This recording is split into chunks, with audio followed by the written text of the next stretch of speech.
Well, we're back with What's My Story, and we have with us telling her story is Ludie Senatus. Did I get that right? You did. It's Ludie Senatus. All right, all right. Well, so glad to have you on the program to hear your story. Yes. And in the brief time that we had an opportunity to talk a little bit before, you have an amazing story. Thank you. You know, and so, now you are originally from Haiti. Well, my family is from Haiti, but Family's from Haiti. Yeah, I was born in South Florida. So you're a Floridian. Yeah, I am. Okay. I am. Miami-Dade. And you're here in Columbus, and it's cold and snowy. I don't know why. I questioned my decisions when I was a young person. Right. I got sucked in. Like Right. it's obviously doing great, so I'm still here. So Yeah. that's good. Yeah. Well, we're glad to have you. Thank you for We'll allow you having to stay here, right? Right. Right. But so you're from Florida, then here to Columbus. Yes. But your family, your family is in Haiti. Haiti, They're between right. here and Haiti, so they're about Okay. here half the year, and they're in Haiti half the year. Now, have you had the opportunity? So you to go back to Haiti, or have you been gone back for any period of time growing up? I go every year, at least Okay. once a year. Generally, like when I go, I'll spend a couple weeks there. Sometimes it might be a turn and burn. It might be like 5 days or something like that. But I do go at least once a year for Okay. sure. Yeah. Okay. And how is it? Do you really embrace it? I mean, is that where you see? I don't know. You feel most at home at Haiti? That is where I call home. Yeah. I think it's just different. It's a Mhm. different experience because I remember it's just different. I come Yeah. from a place where like my great grandparents founded it. Oh, wow. So that comes with like prestige, and Yeah. that comes with a lot of social responsibility and stuff like that. And that town is growing, versus coming here, Mhm. and the chip of being reminded that I'm not Ludie, I'm Black Ludie. Yeah. Oh, Whereas yeah. there, I'm just Ludie. Right. So Right. that I go there to reset, and it just reminds me that I'm just an individual. I'm not a Black individual. I'm just an individual Right. being myself. Right. Amongst so many of others that. Yes, and it just every time I get off the plane and I come back here, just like that chip, it just reminds me Wow. of everything that you don't even realize you're living with, and you have to be constantly aware of and deal with in this country as a person of color. Right. Right. Mhm. Now you had told me that when you had come back from Haiti after spending some time there, Mhm. that you guys came to Kentucky. Yeah. Well, I got a full scholarship to a bunch of different academic Okay. scholarships to a bunch of different places, but because everyone in my town was my family, I just tried to just go. So I just took Okay. the first scholarship, answered, and just went to a small college in Kentucky. In Kentucky. Yes. And just now talking about the Yeah. difference between Haiti and the States, and now you're in Kentucky. And I had no idea what I was getting into. It was a complete culture shock. Right. Like, extreme. Like from everyone looking like me to 8 students on campus, people of color Right. on campus. So, Right. it was definitely not my favorite experience. Experience, right. Yeah, I was going down the street, just going to my friend's house, and like, you effing Wow. N-word. Like, I was Yeah. like, oh my gosh, I thought we were done with this. I thought that was like in the movies, like Right. back then. way back then. But no. It was like 98. This is still Yeah. real now. And it's real now, Exactly. So you've gone, you've seen things in your face, but also had the opportunity to experience being at home. Absolutely. And being Absolutely. around, And feeling that love. Yeah, I'm very grateful that my parents took me back so I can have that experience, Yeah. because I'd probably be an extremely different person had I not gone back, Right. for sure. So you then went to college, right? Yes, So you I went did. and did you came to go to Ohio State? Yeah, also. so after being there for 2 years, it was a little bit crazy. I just practically hitchhiked to Columbus. Oh wow. A couple of my Okay. friends were like, we're transferring to Ohio State. Do you want to go check it out? I checked it out. I went back, put my stuff in 2 bins. I was the only student on campus that had a computer. I left it. There was my no goodness. room in the car for it. Right. And I just put my stuff in 2 bins, and I was off to Ohio So gotta State. go. I had Right. to get out of there. Didn't look back. Didn't look back. Goodness. So at Ohio State, what'd you end up? So what did you end up doing there? I ended up studying because of all the different classes, they ended up putting me in a humanities program, which they don't even have anymore. But if you're studying different things, they put you in humanities. Okay. And so then that's where I picked up marketing. Okay. It was business, but it was like with a target in marketing, with a focus in marketing. Okay. So you've got this marketing or marketing education, what have you. So you've kind of turned that into, we were talking about it, and things are like, okay, I have no idea. You just gone way over my head, right? Yeah. So what has that marketing background brought you? What was that journey to where you are now? Okay, so I dabbled a little bit in like production and editing and stuff like that, and then I helped Sharon at the newspaper at Urban Trendsetters for a while, and then after that, I just branched off doing full-on freelance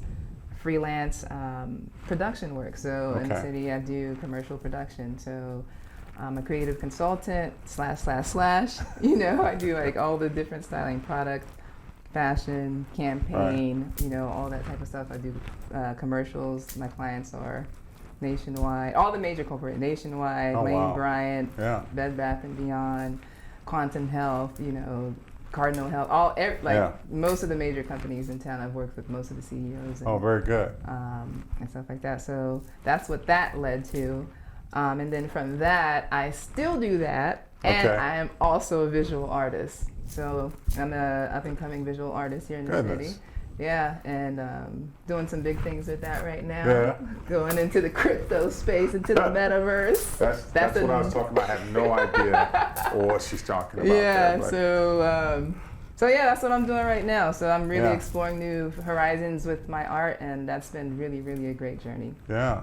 So what did you know, before college or what? This is your mission. This is what you wanted to do.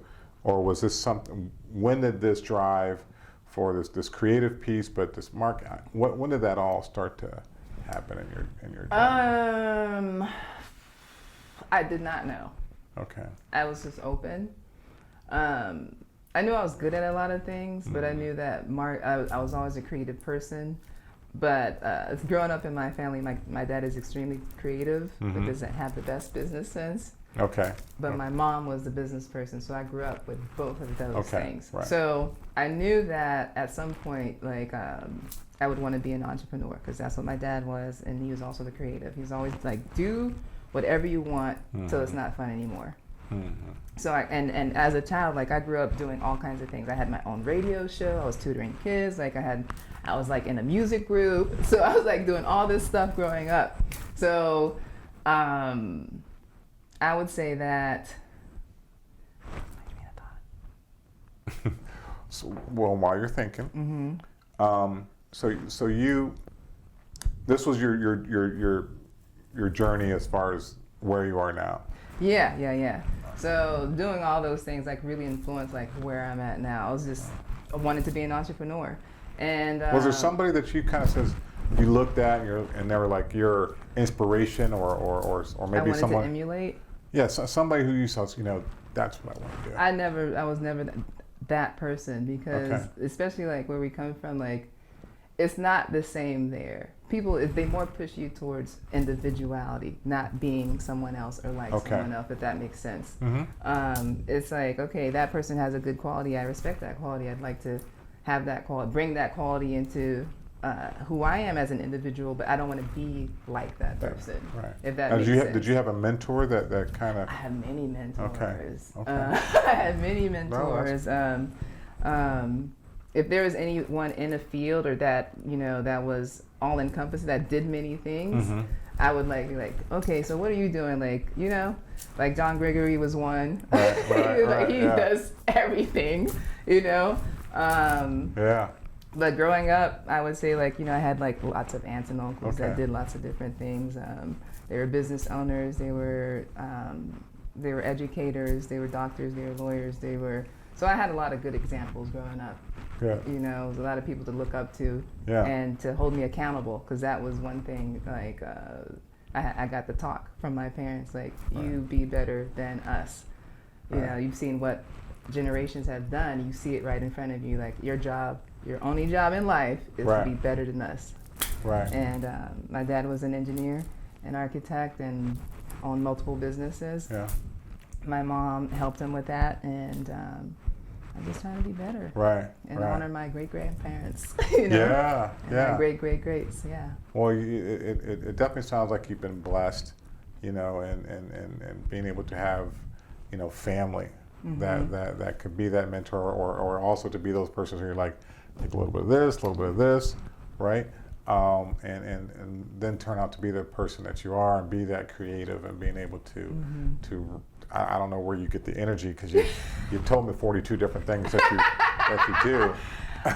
It's just, you know, the ancestors are pushing me. They put it in me to do it, and Yeah. a lot of people died so that we can do the things that we want to do, and that really I take very seriously. Yeah, good, because that is still very true, and you try to instill that in some of the young people that we see out there, and it's like, do you understand what people went through to be able to get you to where you are? Yeah, like to even have a choice.